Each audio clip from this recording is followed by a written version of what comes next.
Hello and welcome to the training log for the week of April 24th, 2023. So on shoulder news, my MRI got pushed back 4 weeks, which I was kind of expecting. When they were doing the appointment at the ortho. The schedule said it was odd that I could get in 2 weeks early, and it turns out that the person scheduling was new, and they didn't actually know how to schedule an angiogram or whatever it's called. So I won't know for another month whether or not I have significant labrum damage and if I need surgery, but that doesn't really change anything I'm going to do until then. I didn't record too much of the regular training this week, but I do have these 2 videos which I think really illustrate kind of training in a nutshell. This is the first set of 225 by 10 I did this morning on bench press. You can see I'm not going all the way down. The reps are a little bit hesitant, and this didn't feel very good. The first set I did with even just 3 felt really tight in my shoulder, and I was kind of worried that I was regressing a bit. Now compare those reps to these reps, which is from my last set this morning. The reps are deeper. They're going all the way till the bar touches my chest, meaning that I'm actually going beyond the depth of a normal barbell, which is a full range of motion that should be even worse on the shoulder, but because these reps were fully warmed up, there was less issues and I was able to hit them for that fuller range.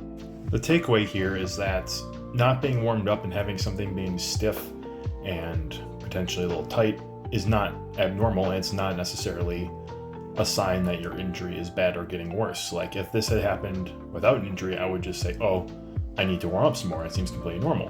But because I have that injury, I've extrapolated this normal occurrence to being part of the injury. So whenever you are injured, consider that. If you think that something is injury related, ask yourself, is it really, or is it just, standard part of the core stuff? Moving on, we have the Strongman event training I did this week. I have adjusted the yoke height and weight to the actual competition standard, which is about 46 inches and 480 pounds, which is way lighter than I was expecting and makes it a lot easier, even if the yoke beam went down a little bit compared to my last set. So here I got a total of 17 reps, the 17th rep being just past the 1 minute time limit, but I had a bit of a slow pick and I had a bit of a stumble on the 3rd rep. So I think getting that stuff cleaned up means I'll get at least a full 17 reps in during this time period. And if I can get these reps moving a little faster, I want to try and get up to around 20, because I think 20 is going to be the number to hit if I want to win this event. But it remains to be seen. It's a pretty lightweight, so I think there's going to be a lot of high rep sets done on the competition day. Overall, these are pretty easy. They aren't particularly bad on my shoulder. I think that I could probably wedge in there a little bit tighter when my shoulder's more healed, which will help a little bit, but even if I had to go in today as I am now, I think I would do just fine. This is a bit of an exhausting event, but my conditioning is really bad right now because I just spent all winter not doing anything for it, and I haven't been hitting the rowing as I normally would because of my shoulder. Next up was the yoke run and sled drag back. I thought I was really bad at yoke runs. It turns out, I'm not fantastic, but it was mostly just the fact that I hadn't been using a grip shirt before. Having a grip shirt for any kind of yoke work, turns out, is the equivalent of having straps for your deadlift. So way easier with the bar, not trying to slide around. I can probably get the speed faster if I improve my cadence, but this is like 30 seconds down and back, which I don't think would be a winning time, but considering this is literally my first try, I think it's a really solid starting point. Last up, we had the farmer's carry, which this year is not, it's still a pretty heavy weight. It's only 20 pounds less than last year, but it is for distance with no drops. So it's a mixture of grip strength testing this time and just general endurance. So I was able to go for 60 out of the total 75 seconds before my grip gave out, making it about 150 feet, which would be 2 lengths of the 75-foot track on competition day, but it's 3 lengths of my driveway. So the extra turn is just, making it harder than it needs to be, which is good for training. It'll be easier when I get to the longer path for competition. These turns are way harder than I thought. I thought they'd be easy, considering I've been done plenty of time spinning around with my trap bar in the basement, but it turns out when your 2 handles aren't connected, they get cattywampus really quickly because of, momentum and inertia. So I'm going to try to figure out a better way to do those turns that doesn't leave me completely lopsided. But speaking of turns, I have 2 fun things I did on Tuesday. So Massonomics podcast sent me one of their new drink spotter lights, which is magnetic as opposed to being like a rack attachment, meaning you can stick it on anything that is metallic, including plates.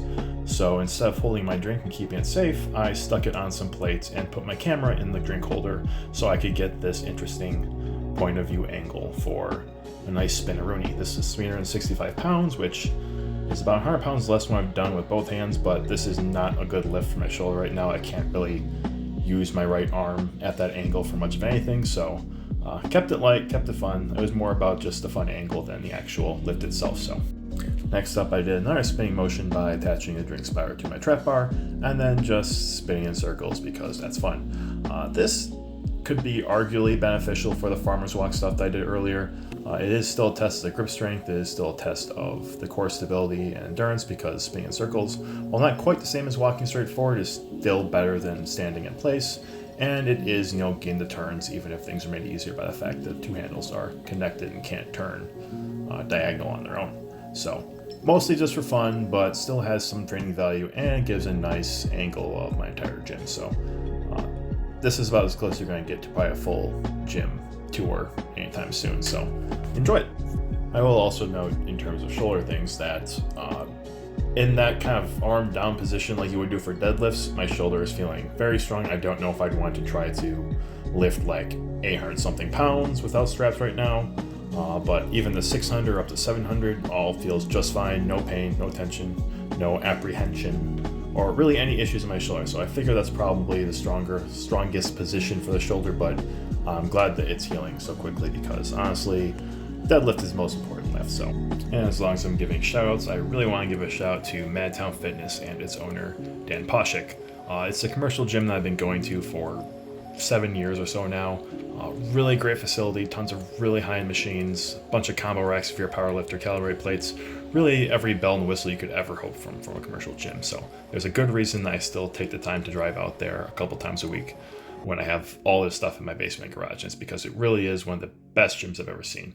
But anyways, he was kind enough to fix up my spider bar, which freight shipping destroyed. So now I have 2 spider bars. I don't know why I need to, but I got them.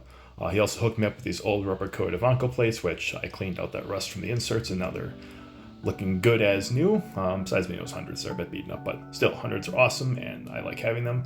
That did prompt me to count all my plates, and I found out I have 4,707.5 pounds worth of plates, so way too many, but I also got all this plate storage, so now I can at least hold all of them.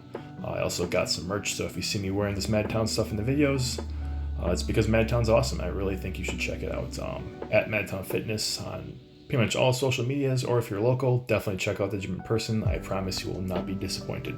So that's about all I've got for this week. I did have a few other lifts, but it's already kind of getting a bit long, and honestly, doing play-by-plays of all the weird lifts I do is kind of redundant when I already posted to begin with. So check out this one or my fun powerlifting 2-meet video I just put up. I think it's my best satirical work, but who knows. Anyways, I will see you all next week.